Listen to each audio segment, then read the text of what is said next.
શ્રી ગણેશાય નમઃ। મિત્રો, આપણી યુટ્યુબ ચેનલ જીવનદીપ પર આપ સૌનું હાર્દિક સ્વાગત છે।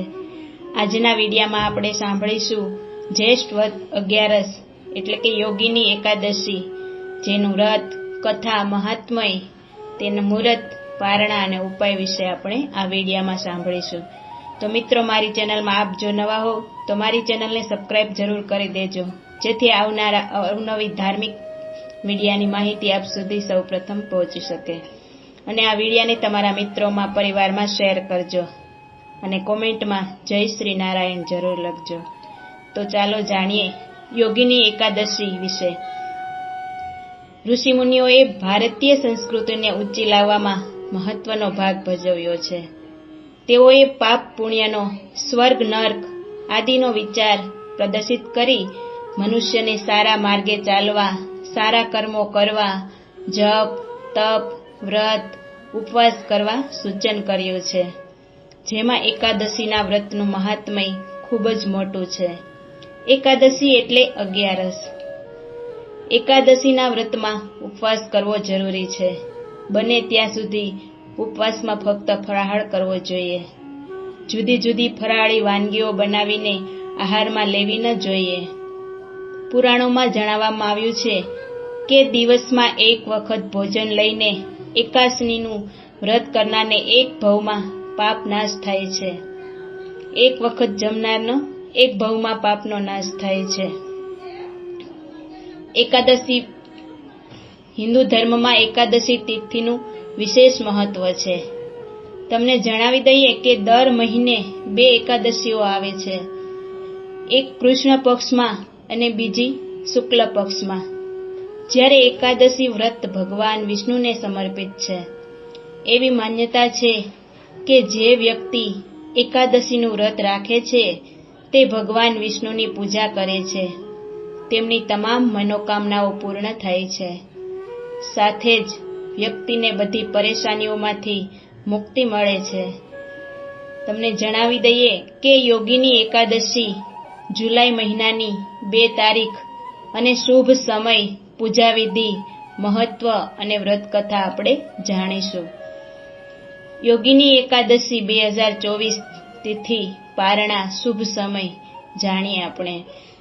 પંચાંગ અનુસાર જ્યેષ્ઠ માસ વદ પક્ષની એકાદશી તિથિ 1 જુલાઈ 2024ના રોજ સવારે લગભગ 10:27 વાગ્યે શરૂ થશે અને 2 જુલાઈના રોજ સવારે 8:41 વાગ્યે સમાપ્ત થશે।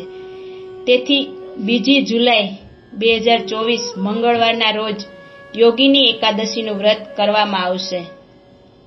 યોગીની એકાદશી પારણાનો સમય 3 જુલાઈ બુધવારના દિવસે સવારે 5:27 વાગ્યાથી શરૂ થશે અને સવારે 7:11 સુધી શુભ સમય રહેશે। યોગીની એકાદશી અવસરે શક્ય હોય તો સૂર્યોદય પૂર્વે જ ઉઠી જવું, સ્નાનાદિક કાર્યથી નિવૃત્ત થઈને પીળા રંગના વસ્ત્ર ધારણ કરવા, કારણ કે પીળો રંગ શ્રીહરિને અત્યંત પ્રિય મનાય છે। ઘરના પૂજા સ્થાન સન્મુખ બેસીને યોગીની એકાદશીના વ્રતનો સંકલ્પ લેવો, આસ્થા સાથે શ્રી વિષ્ણુની પૂજા કરવી। એકાદશીની પૂજામાં શ્રી વિષ્ણુને પંચામૃત, પીળા રંગના પુષ્પો, પીળા રંગની મીઠાઈ તેમજ તુલસીદળ જરૂરથી અર્પણ કરવા। ઓછામાં ઓછો 108 વખત ઓમ નમો ભગવતે વાસુદેવાય મંત્ર જાપ કરવો। વ્રત કરનારે આ દિવસે જળ અને ફળ જ ગ્રહણ કરવા। ભૂખ્યા રહી શકાય તેમ ન હોય તો એકટાણું કરવું, પરંતુ ભોજનમાં ભૂલથી પણ ચોખાની વાનગી ન લેવી। એ જ રીતે તામસી પદાર્થોથી પણ દૂર રહેવું।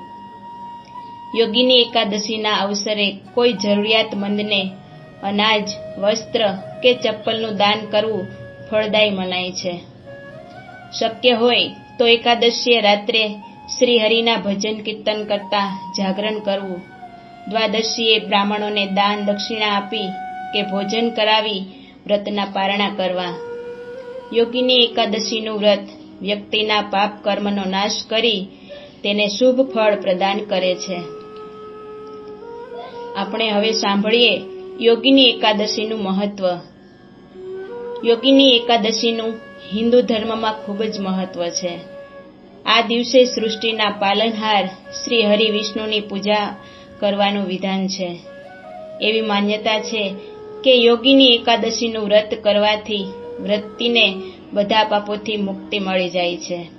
સાથે જ તે આ લોકના સુખ ભોગવતા સ્વર્ગની પ્રાપ્તિ કરે છે. પૌરાણિક માન્યતાઓ મુજબ યોગિની એકાદશીનું વ્રત કરવાથી 28,000 બ્રાહ્મણોને ભોજન કરાવવાનું પુણ્ય મળે છે. હવે મિત્રો આપણે યોગિની એકાદશીની વ્રત કથા સાંભળીએ. ધર્મરાજ યુધિષ્ઠિર બોલ્યા, હે જનાર્દન, હવે તમે મને જ્યેષ્ઠ માસના કૃષ્ણ પક્ષની એકાદશીની કથાનું વર્ણન કરો. આ એકાદશીનું શું નામ છે? એનું મહાત્મય શું છે?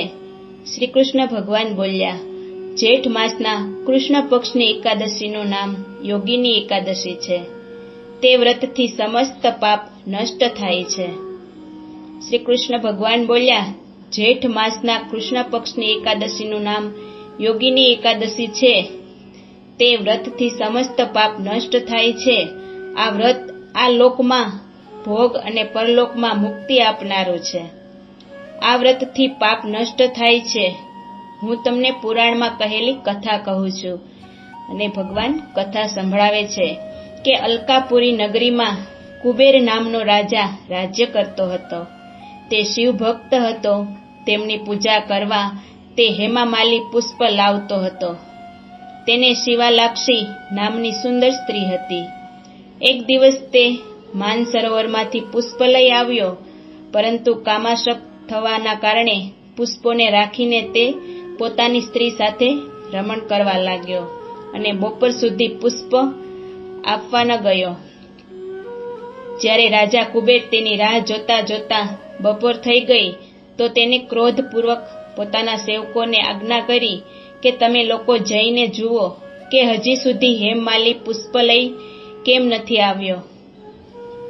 જ્યારે અક્ષોએ તેની જાણ કરી હતી તો કુબેરની પાસે આવીને કહેવા લાગ્યા, હે રાજન, હેમમાલી હમણાં સુધી પોતાની સ્ત્રી સાથે રમણ કરી રહ્યો હતો. અક્ષોની વાત સાંભળી કુબેર હેમમાલીને બોલાવવાની આજ્ઞા આપી. હેમમાલી રાજા કુબેર સમક્ષ ડરથી કાંપતો ઉપસ્થિત થયો. તેને જોઈને રાજા કુબેરને અત્યંત ક્રોધ આવ્યો અને એમના હોઠ ફફડવા લાગ્યા. કહ્યું, હે પાપી, મહાનીચ કામી, તે મારા પરમ પૂજનીય ઈશ્વર શિવજીનો અનાદર કર્યો છે. તેથી હું તને શાપ આપું છું કે તું સ્ત્રીનો વિયોગ ભોગવશે અને મૃત્યુલોકમાં જ કોઢી થશે. કુબેરના શાપથી તેણે તે જ ક્ષણે સ્વર્ગમાંથી પૃથ્વી પર પડ્યો અને કોઢી થઈ ગયો. તેની સ્ત્રી પણ તેનાથી છૂટી પડી ગઈ. મૃત્યુલોકમાં આવીને તેણે મહાદુઃખ ભોગવ્યા. પરંતુ શિવની કૃપા, શિવની ભક્તિના પ્રભાવથી તેની બુદ્ધિ મલિન ના થઈ અને પાછળના જન્મની સુધી પણ રહી. તેથી તે અનેક દુઃખોને ભોગવતો પોતાના પૂર્વ જન્મના કુકર્મોનું સ્મરણ કરતા હિમાલય પર્વત તરફ ચાલ્યો ગયો.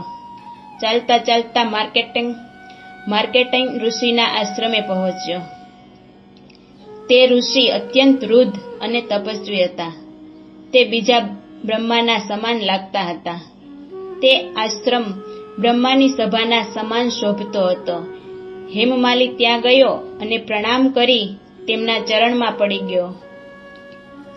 તેને જોઈને માર્કંડેય ઋષિ બોલ્યા, તે એવા ક્યાં ખોટા કર્મો કર્યા છે જેનાથી તું કોઢી થયો અને મહાન દુઃખ ભોગવે છે? ત્યારે હેમમાલીએ કહ્યું, હે મુનિ, હું રાજા કુબેરનો સેવક છું. હેમમાલી મારું નામ છે. પૂજા માટેના પુષ્પો રાજા માટે હું લાવતો હતો. એક દિવસ પોતાની સ્ત્રી સાથે વિહાર કરતા મોડું થઈ ગયું અને બપોર સુધી પુષ્પો લઈને ન પહોંચ્યો. તેમણે મને શાપ આપ્યો કે તું કોઢી થા અને તારી સ્ત્રીનો વિયોગ ભોગવ. તેથી હું કોઢી થઈ ગયો અને મહાન દુઃખ ભોગવું છું. તમે મને કોઈ એવો ઉપાય બતાવો કે જેનાથી મારી મુક્તિ થાય. માર્કંડેય ઋષિ બોલ્યા, તે મારી પાસે સત્ય વચન કહ્યા છે, તેથી હું તારા ઉદ્ધાર માટે વ્રત બતાવું છું. જો તું જ્યેષ્ઠ માસની કૃષ્ણ પક્ષની એકાદશીનું વિધિપૂર્વક વ્રત કરશે તો તારા સમસ્ત પાપ નષ્ટ થઈ જશે. તેથી હેમમાલી ખૂબ જ પ્રસન્ન થયો અને મુનિના વચન અનુસાર યોગીની એકાદશીનું વ્રત વિધિપૂર્વક કર્યું. તેના પ્રભાવથી તે ફરી પોતાના મૂળ રૂપમાં આવી ગયો અને પોતાની સ્ત્રી સાથે વિહાર કરવા લાગ્યો. હે રાજન, આ યોગીની એકાદશીની કથાનું ફળ 81,000 બ્રાહ્મણોને ભોજન કરાવવાના બરાબર છે. આ વ્રતના પ્રભાવથી સમસ્ત પાપો દૂર થાય છે અને અંતમાં સ્વર્ગ મળે છે. તો મિત્રો, આ રીતે એકાદશીની વ્રત કથા આપણે સાંભળી, તેનો ઉપાય, તેના પારણા, તે બધું આપણે આ વિડીયામાં સાંભળ્યું. આપણને આ વિડીયો ગમ્યો હોય તો લાઈક, શેર અને સબસ્ક્રાઈબ જરૂર કરજો અને કોમેન્ટમાં જય શ્રી હરિ, જય નારાયણ જરૂર લખજો. દરેક મિત્રોને જય શ્રી કૃષ્ણ.